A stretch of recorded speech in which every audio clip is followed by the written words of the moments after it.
Hello കൂട്ടുകാരെ, നിങ്ങൾ എല്ലാവരും സുഖമായി സന്തോഷമായി ഇരിക്കുന്നു എന്ന് വിശ്വസിക്കുന്നു. അപ്പോൾ കഴിഞ്ഞ വീഡിയോ എല്ലാവരും കണ്ടിട്ടുണ്ടാവും. മോർണിംഗ് റുട്ടീൻ നിങ്ങൾ ഓൾറെഡി സ്റ്റാർട്ട് ചെയ്തിട്ടുണ്ടാവും എന്ന് ഞാൻ പ്രതീക്ഷിക്കുന്നു.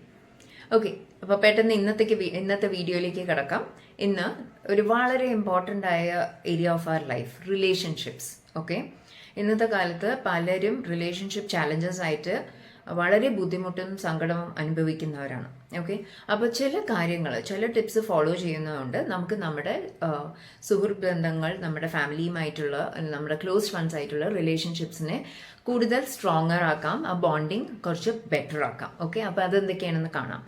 അപ്പോൾ നിങ്ങൾ വിചാരിക്കുക, നിങ്ങളുടെ ഒരു ക്ലോസ് ഫ്രണ്ടായിട്ട് നിങ്ങൾക്ക് ഭയങ്കര ഒരു വാക്തർക്കം ഉണ്ടായി. ഓക്കെ, അപ്പോൾ ആദ്യം നിങ്ങൾ മനസ്സിലാക്കേണ്ടത്, യു ഹാവ് ടു അണ്ടർസ്റ്റാൻഡ് അവരുടെ വ്യൂ പോയിന്റിൽ നിന്നും നിങ്ങൾ കാര്യങ്ങൾ മനസ്സിലാക്കാൻ നോക്കുക. എന്തുകൊണ്ട് അവൻ അല്ലെങ്കിൽ അവൾ അങ്ങനെ സംസാരിച്ചു, എന്താണ് അവരുടെ വ്യൂ പോയിന്റ്, ഏത് സിറ്റുവേഷനിലാണ് അവർക്ക് അങ്ങനെ അത് സംസാരിക്കാൻ തോന്നിയത്, അല്ലെങ്കിൽ എതിർക്കാൻ അല്ലെങ്കിൽ ദേഷ്യപ്പെടാൻ തോന്നിയത്. ഓക്കെ, അപ്പം നിങ്ങൾക്ക് കുറച്ചും കൂടി ഒരു ക്ലാരിറ്റി കിട്ടും. പിന്നെ വളരെ ഇമ്പോർട്ടൻ്റ് ആയിട്ടുള്ള ഫാക്ടർ എന്താണെന്ന് വെച്ചാൽ, നിങ്ങൾക്ക് ദേഷ്യം വരുമ്പോൾ നിങ്ങൾ പെട്ടെന്നൊന്നും പറയാതിരിക്കുക, കുറച്ച് നേരം കാമാവുക. ഓക്കെ, മാറി കുറച്ചു നേരം ചിന്തിക്കാൻ സമയമെടുക്കുക.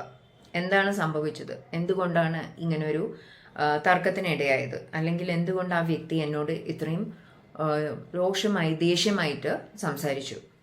ഓക്കെ, അപ്പോൾ അങ്ങനെ ഒന്ന് കാമായിട്ട് ആ മൈൻഡ് സെറ്റിലേക്ക് എത്തിയിട്ട് നിങ്ങൾ പതുക്കെ പോയിട്ട് കുറച്ച് സൗഹൃദത്തോടു കൂടി, ഓക്കെ, ആ ദേഷ്യം മാറ്റി വെച്ചിട്ട് കാര്യങ്ങൾ ഓപ്പൺലി ഡിസ്കസ് ചെയ്യാം.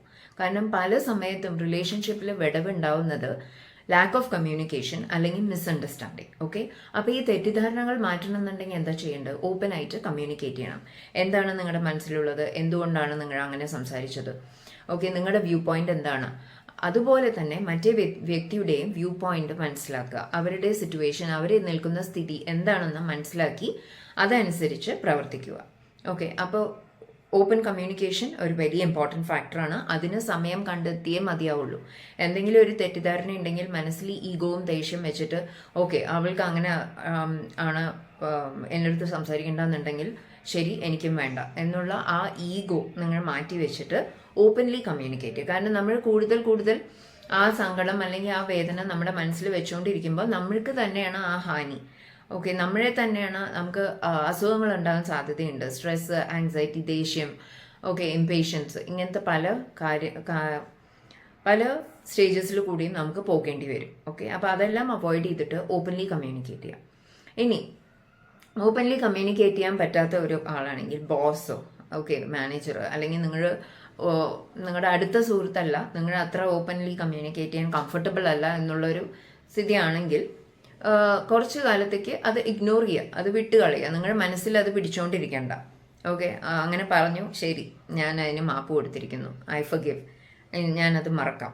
ഓക്കെ, എന്നിട്ട് ഒരു ഹെൽത്തി ബൗണ്ടറി സെറ്റ് ചെയ്യുക.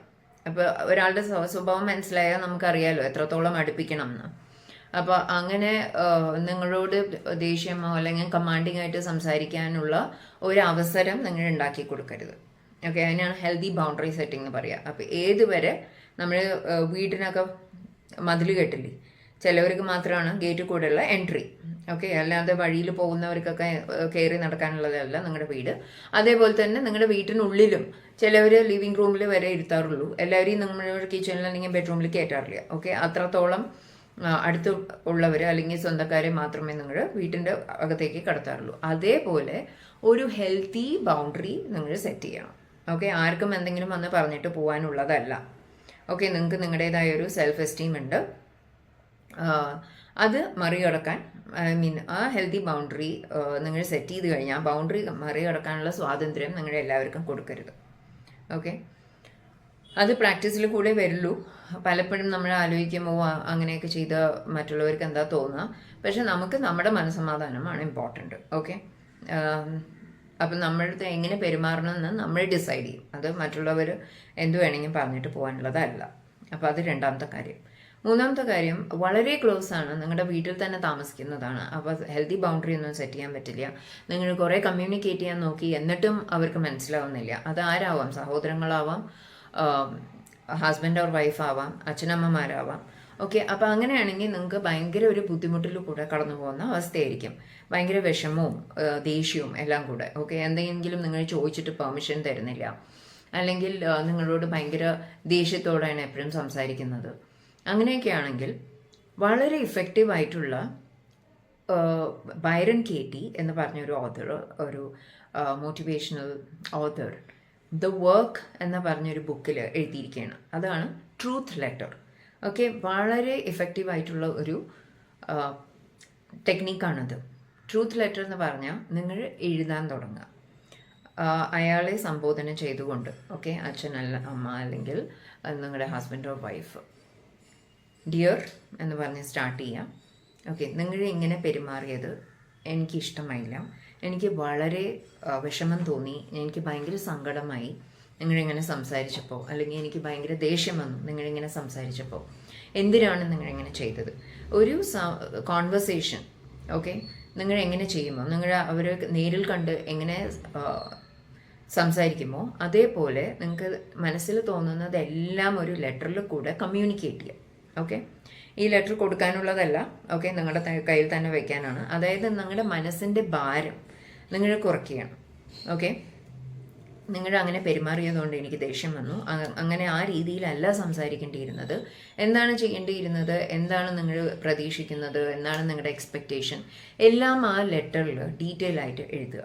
ഓക്കെ, ഇനി നെക്സ്റ്റ് ടൈം ഇങ്ങനെ ഒരവസരം വരാതിരിക്കാൻ നിങ്ങളും ക്ഷമ ചോദിക്കുക. ഓക്കെ, പെട്ടെന്ന് ഞാനും എൻ്റെ വോയിസ് റേസ് ചെയ്തു, അല്ലെങ്കിൽ എനിക്കും ദേഷ്യം വന്നു, ഞാൻ അങ്ങനെ പെരുമാറേണ്ടിയിരുന്നില്ല, അപ്പോൾ സോറി ഫോർ ദാറ്റ്. അപ്പോൾ രണ്ട് ഭാഗത്തുനിന്നും നിങ്ങൾ എന്താണ് ചെയ്യേണ്ടിയിരുന്നത് എന്നുള്ള കാര്യം വ്യക്തമായിട്ട് എഴുതുക. അങ്ങനെ എഴുതുമ്പോൾ നമ്മുടെ മനസ്സിലെ ഭാരം കുറേ കുറയും. ഓക്കെ, നമ്മൾ ഓൾറെഡി ആ വ്യക്തിയുമായിട്ട് കമ്മ്യൂണിക്കേറ്റ് ചെയ്ത ഒരു ഫീലിംഗ് ആയിരിക്കും നമുക്ക്. അത് എഴുതി കഴിഞ്ഞിട്ട് നമുക്ക് വേണമെങ്കിൽ വായിച്ചു നോക്കാം, അത് കീറി കളയാം. ഓക്കെ, ആരുടെയും കയ്യിൽ എത്താതിരിക്കാൻ വേണ്ടിയിട്ടാണ് പറയണത്. അപ്പോൾ കീറി കഴിയുന്ന സമയത്ത് നിങ്ങൾ ആ വ്യക്തിക്ക് പൂർണ്ണമായിട്ടും മാപ്പ് കൊടുത്ത ഒരു രീതിയിൽ ഫീൽ ചെയ്യുക. ഓക്കെ, അതാണ് ട്രൂത്ത് ലെറ്റർ. അത് നിങ്ങൾക്ക് നെറ്റിൽ പോയി തപ്പിയാൽ കിട്ടുന്നതാണ്. Very effective technique. നിങ്ങൾ വിചാരിക്കും ഇങ്ങനെ എഴുതുമ്പോഴേക്കും എങ്ങനെയാണ് റിലേഷൻഷിപ്പ് ബെറ്റർ ആവുന്നത്, നിങ്ങളൊന്ന് ട്രൈ ചെയ്ത് നോക്കുക.